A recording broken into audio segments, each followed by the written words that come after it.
Meditation.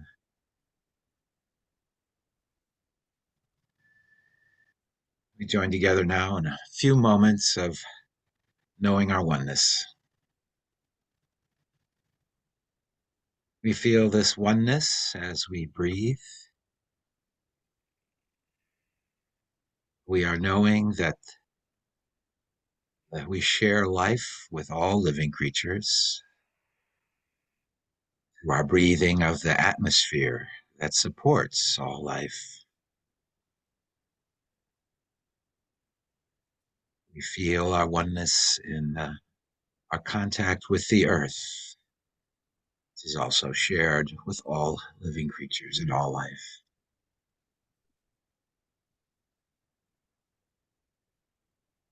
We feel our oneness in our sharing of the light and heat of the sun and the beauty of the heavens at night.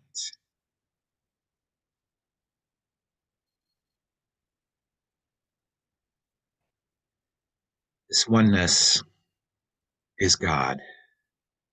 This oneness is love when we are conscious of that divine unity that is God. We recognize God as omnipresence, all presence, omniscience, all knowing, omnipotence, all power. God is all in all.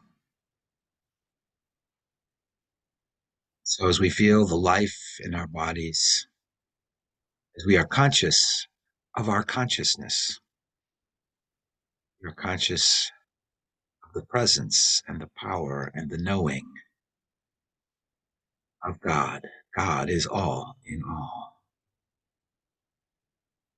God is all the substance of our bodies. God is all the energy and life in our bodies. God is all the consciousness we have that is continually expanding into a greater awareness of the divine presence. God is all in all. God is all in all conditions. God is all in every aspect of our lives. God is infinite. And so we let go of all ideas of being limited by conditions. We let go of any ideas of being limited in consciousness as we open ourselves to the infinite consciousness, substance, life, and love, and light. God is all in all. This awareness that God is all in all. We see in our world only the divine. We see in ourselves only the divine. Perfection of divine mind. Vitality and substance of spirit. God is all in all. The awareness of this truth, we know there is nothing to fear in appearances. Underlying all appearances is the truth that God is all in all. One mind, one spirit, one absolute good. We accept this truth for ourselves. We accept this truth for others, knowing that in our oneness, through our consciousness, we can support others for healing, for supply, for guidance, or any need as we behold the divinity within them. Their unity of consciousness, we assist them in beholding that divine presence in their own lives. So we let our prayer for others and our prayer for ourselves be this simple thought. God the good is all in all. And so it is. Amen.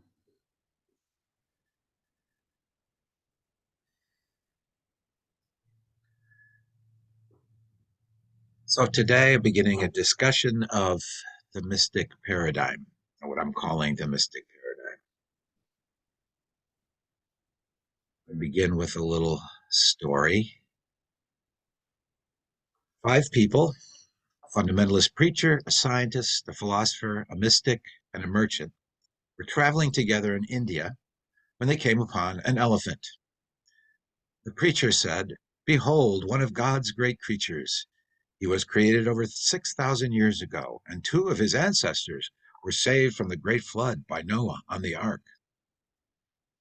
Scientists said it took millions of years for this element to evolve from a creature that had no trunk and was only about the size of a horse. And it took 4 billion years for that animal to evolve from single celled creatures. Philosophers said, as Berkeley demonstrated, to be is to be perceived. All we know are our immediate perceptions, ideas in our minds. There is no reason to infer that our idea of the elephant is a copy of a material elephant external to our minds. All is mind. Mystic said, God is the only reality. The elephant is God appearing as an elephant. The merchant said, if we captured the elephant, I wonder what we could get for it. Everyone has a unique perspective on the world, yet there are general worldviews that are shared by many: religious, scientific, philosophical worldviews. Our worldview is also the framework by which we form our opinions of ourselves and really of everything else. Worldviews can also be called paradigms, meaning models by which we function in the world. For example, the scientific paradigm includes scientific theories, methods of experimentation, and paradigmatic puzzles to solve. Mystic paradigm is a worldview shared by mystics throughout the ages and around the world. Paradigm has its own theories of reality, methods of spiritual experimentation, and puzzles about reality to solve. Mystic puzzles are different than scientific ones. Mystic puzzles include, what am I? Why are we here? What is our purpose? What is the meaning of it all? Philosophy most akin to mysticism is metaphysical idealism. It's the theory that we perceive ideas rather than matter, that mind is the only reality, and all our perceptions that we call material are just that, perceptions of ideas. It's a theory that's been advocated by philosophers for over 2,000 years. In Western thought, idealist metaphysics and mysticism emerged as one system in the Neoplatonism of Plotinus in the 3rd century AD. Plotinus was born in Lycopolis, Egypt, not far from Alexandria, which was the educational center of the Mediterranean world. And Plotinus studied philosophy in Alexandria, where there were many schools of religion and philosophy, and the world's largest library. But eventually, Plotinus settled in Rome, where he taught philosophy and attracted a large following. His followers included many prominent citizens, as well as everyday ordinary citizens, as we say, included doctors, senators, poets, and philosophers. Plotinus was so highly regarded for his good character and integrity that many people made him guardian and teacher of their children and executor of their estates. He was widely regarded as gentle, kind, generous, honest, serene, and brilliant.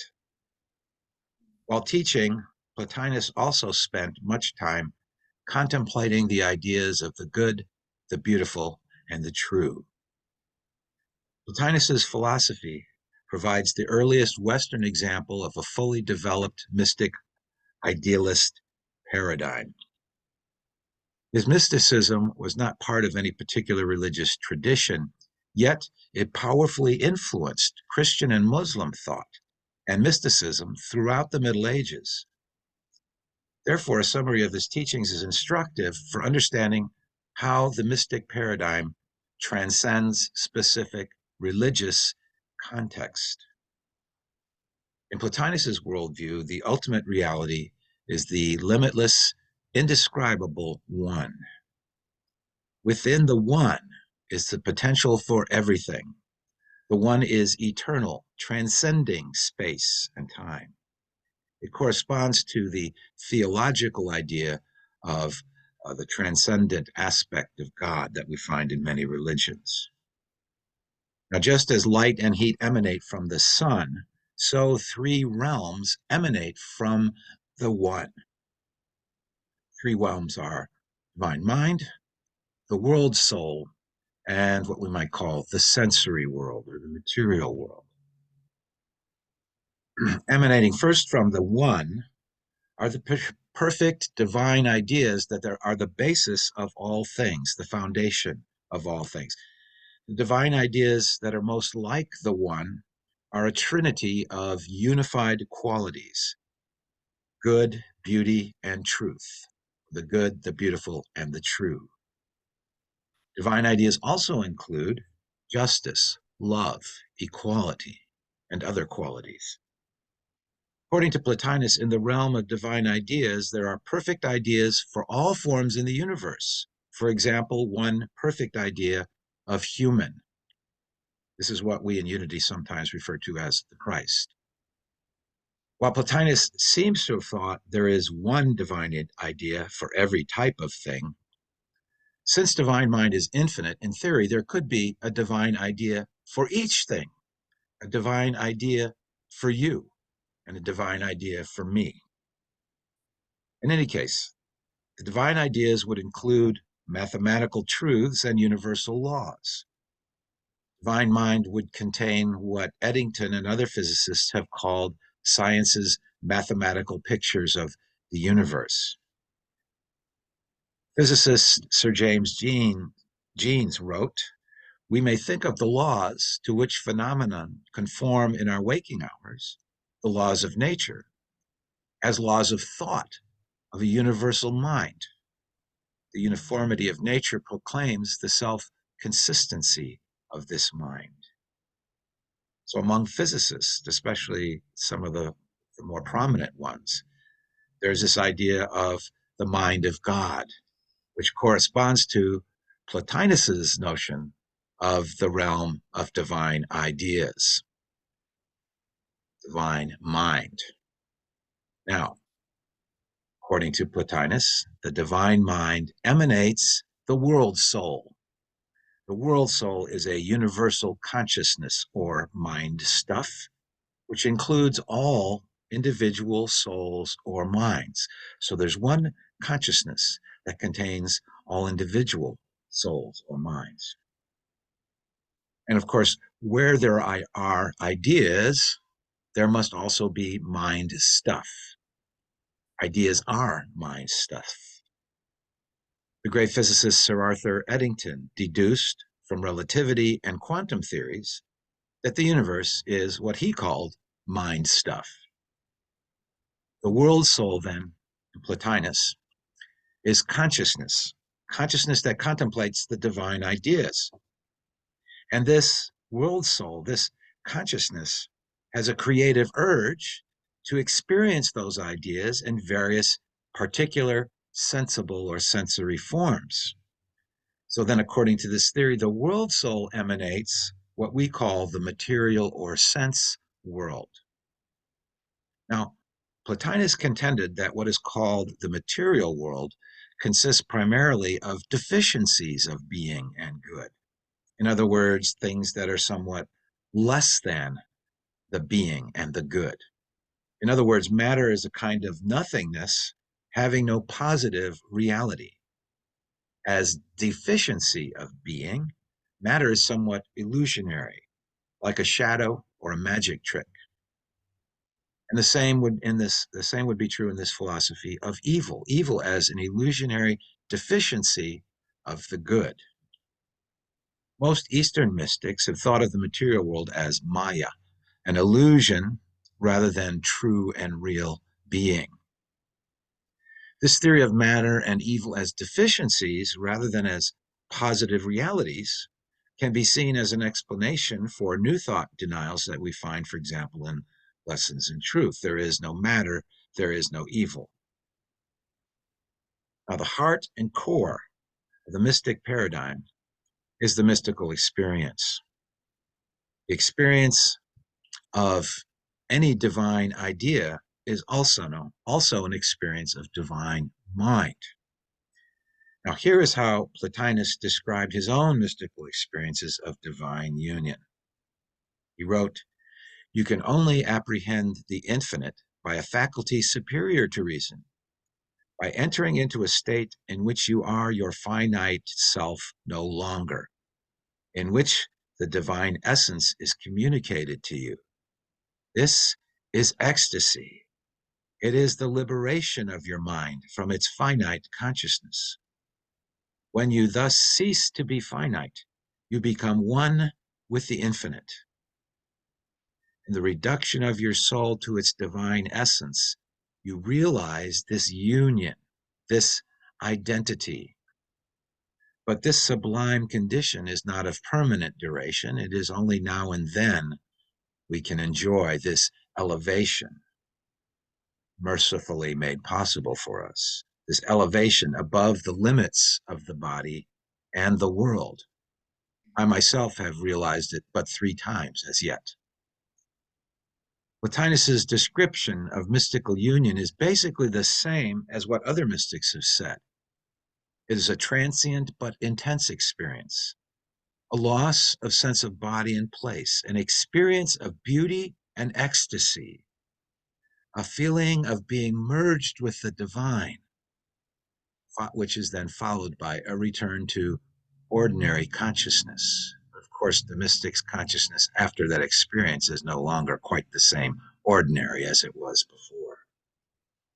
Mystics regard such experiences as, in effect, more real than sensory experience. In other words, for them, that experience is more real than anything they've experienced in their ordinary lives. The great American psychologist and philosopher William James made an extensive study of religious experiences of all kinds. In his study, he studied world mysticism, and he identified what seemed to him to be 4 basic features of the mystical experience as described from these mystics around the world. The 4 basic features are: 1, ineffability is the word he used, which means basically that what has been experienced cannot be described in ordinary language, cannot be described in words. It's ineffable. Number 2, a noetic quality. Noetic means a knowing. So although similar to states of feeling, mystical states seem to those who experience them to be also states of knowledge, states of illumination. So the second quality is noetic. Third is transiency. Mystical states cannot be sustained for long. So the mystics describe these states, but then they come back into their ordinary consciousness. The 4th characteristic that James identified was passivity. The mystic feels as if his own will were in abeyance, as James put it, and indeed sometimes as if he were grasped and held by a superior power. Some memory of their content always remains, and a profound sense of their importance. So even though the experience is relatively brief, it completely changes a person's consciousness. Now, another scholar, Frederick Happold, made an even more thorough study of mysticism than James did. And in his study, he added 3 other characteristics. So the 5th characteristic that Happold adds is consciousness of oneness of everything. Consciousness of oneness of everything. The dilemma of duality is resolved in a unifying vision. Number 6, a sense of timelessness. And number 7, the conviction that the phenomenal ego is not the real I. So the mystical experience involves a transformation of our very sense of what the self really is.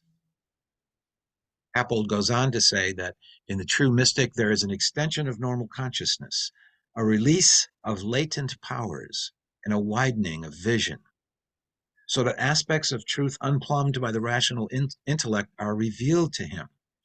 He apprehends an immanence of the temporal in the eternal and the eternal in the temporal.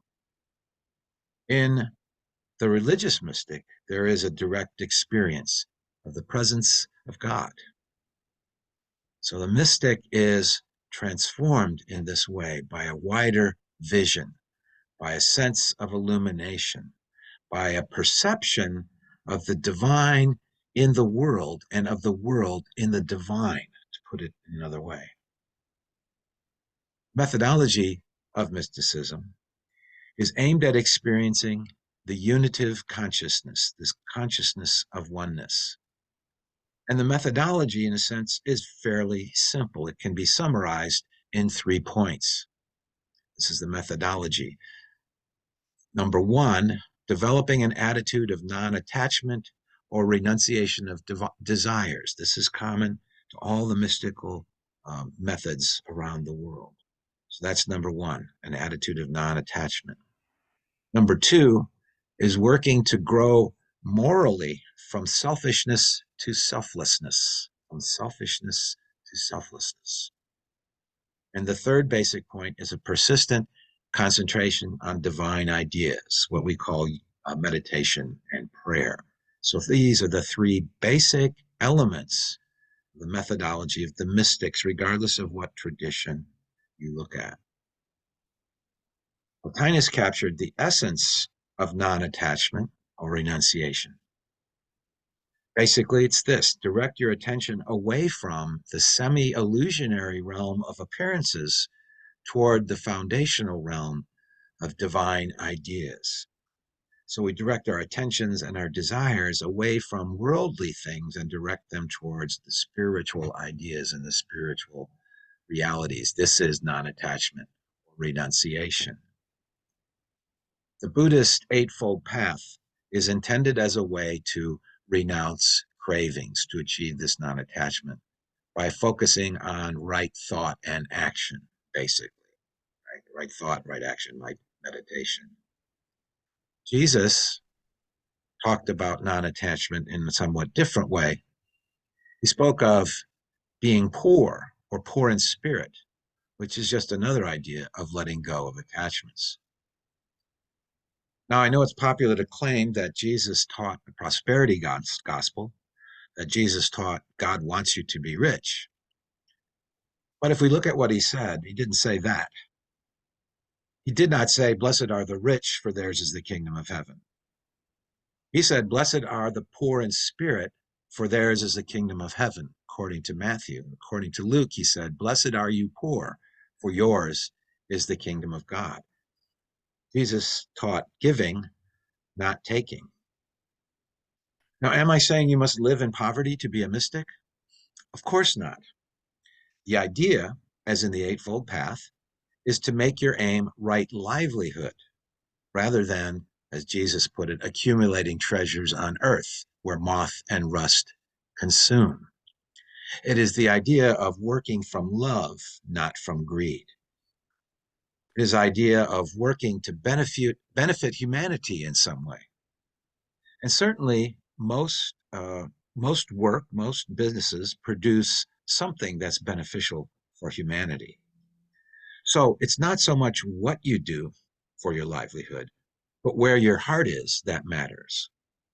Lay up for yourself treasures in heaven, as Jesus said, for where your treasure is, there will your heart be also. We can even say where your heart is, that's where your treasure is. So that's that first element. It's directing our attention away from the realm of appearances, the semi-illusionary realm of appearances, to the divinity that underlies all things, to the divine ideas underlying all things. This is something we can do every day in many situations. In front of my house, my front yard, there are 2 trees, a very young tree that's maybe 5 inches around and maybe 12 feet tall or something like that. And in the fall here, of course, the leaves change, and it has this beautiful reddish orange leaves that it produces. It's just a beautiful thing, and it's a beauty of youth. But also in my front yard is a giant oak tree that I can't even get my arms around. It stretches up. You have to look directly up into the sky to see the top of it. So this has a different look. But this is the beauty of age. And so this is a way of seeing the beauty, the beautiful, the divine in everyday experiences right in my front yard. I see how beauty is expressed in youth and beauty is expressed in age. That's seeing the divine, or an example of seeing the divine in everyday ordinary life, turning our attention away from the appearance to something deeper than the appearance. Now, the second point of mystic methodology is growing from selfishness to selflessness. Selflessness. The mystic experience has been described as an experience of the ego or the self dissolving into the infinite. It is commonly held that people act out of self interest or egotism. And that is relatively true, I suppose. However, when we focus on love, we are capable of acting in the interests of others and humanity as a whole. The mystics teach that the more we grow in love, the closer we grow like God. The more we grow in love, the closer we grow like God. This is the growing from self interest to egotism to selflessness, sense of connection with all. Growing in love is growing an ever greater consciousness of oneness. This is the mystic consciousness. So that's the second point, growing from selfishness to selflessness. The third point is practicing concentration. According to Patanjali, the founder of yogic meditation, you can concentrate on anything that seems good to you. He gives a long list of things to concentrate on and what will result from that concentration. But at the end, he says, or on anything that seems good to you. Every form of meditation is just concentration on ideas that seem good to us. In Plotinus's teaching, the good is the nature of the one. The meditative point of concentration might be a mantra, a prayer, or something as simple as observing your breathing and feelings. The point is the concentration. In yogic teaching, the idea is as God is omnipresence. Whatever you focus on, if you get deeply enough into it, if you become absorbed in it and identified with it, you ultimately are absorbed into the divine. When we deeply contemplate truth affirmations and unity, we are practicing concentration that can lead to the experience of mystical union. We often think of our affirmations as connecting with God to transform our lives, but we can also think of them as these affirmations as ways of ascending into the consciousness of God, our union or oneness with God. So persistently concentrating on an affirmation as simple as God is all in all can heal us and open us to the realization of unity with the infinite. Plotinus attained his mystical experiences by contemplating divine ideas, using a method suggested by Plato. So, for example, one might begin by contemplating the divine idea of the beautiful. Doing this, one would begin at the realm of appearances. One would first contemplate the beauty of a particular person that one loved, for example. But then one would go on to contemplate beauty in other people. In this way, one arrives at a more general idea of what the beautiful is. But we don't stop there. Then we would move to an ever deeper reflection on beauty in nature, beauty in music, beauty in mathematics and morality. At each level, a more universal idea and experience of beauty is attained until at last one experiences the beautiful itself, the divine idea. The threefold methodology of mysticism can be practiced in the context of any religious tradition or of no particular religion. Plotinus himself was not affiliated with any religion. He was simply a philosopher contemplating the good, the beautiful, and the true, and ultimately the divine one. Since it is the case that this method can be practiced in any religion or no religion, this being the case, it's reasonable for mystics, for those who have mystic aspirations, or for those who accept the mystic paradigm. It's reasonable for us to honor all religions and even idealist philosophy, if you will, as valid ways to experience union with the divine ultimate reality, by whatever name we might call it.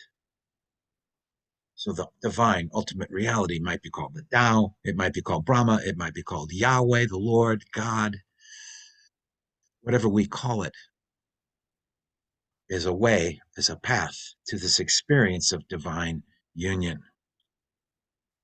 One of the great 19th century mystics, an Indian mystic named Ramakrishna, made this point positively and concisely. Now, Ramakrishna was considered by his followers and many followers today to be an avatar, to be a God incarnation. This is what Ramakrishna had to say about this honoring of all religious paths. He said, as one can ascend to the top of a house by means of a ladder, or a bamboo, or a staircase, or a rope, so diverse are the ways and means to approach God. And every religion in the world shows one of these ways. Different creeds are but different paths to reach the same God. So in the next few weeks, we will explore mystical teachings from different parts of the world and different religious traditions. In doing so, I hope to describe more fully the mystic paradigm, to see those three elements, to explore it, to describe it, and especially to explore and describe the way to experience the divine unity of all. And so I look forward to seeing you again next week, and we'll look at Eastern mysticism and how these ideas show up there. On that note, I will say namaste.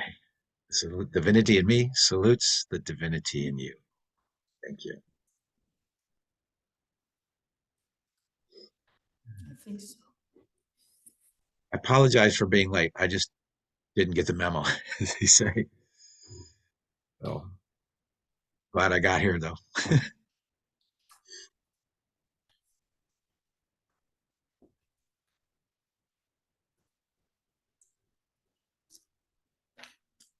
Thank you so much, Reverend James. My pleasure. Thank you. We're looking forward for next week to continue this wonderful subject and ideas. I look forward to seeing you again, and I'll be on time next time. Yeah, you didn't know. It's okay. Next week? We're still starting at 11, right? Yes, next week at 11. And eventually we'll change time, but I'm not sure if it's next Sunday. We have to check because we are going back 1 hour. Start at 11, no? Yeah. It doesn't really change the start. No, it doesn't change, but if we go back an hour, we have to see. Right. Yeah. Yeah, November 5th.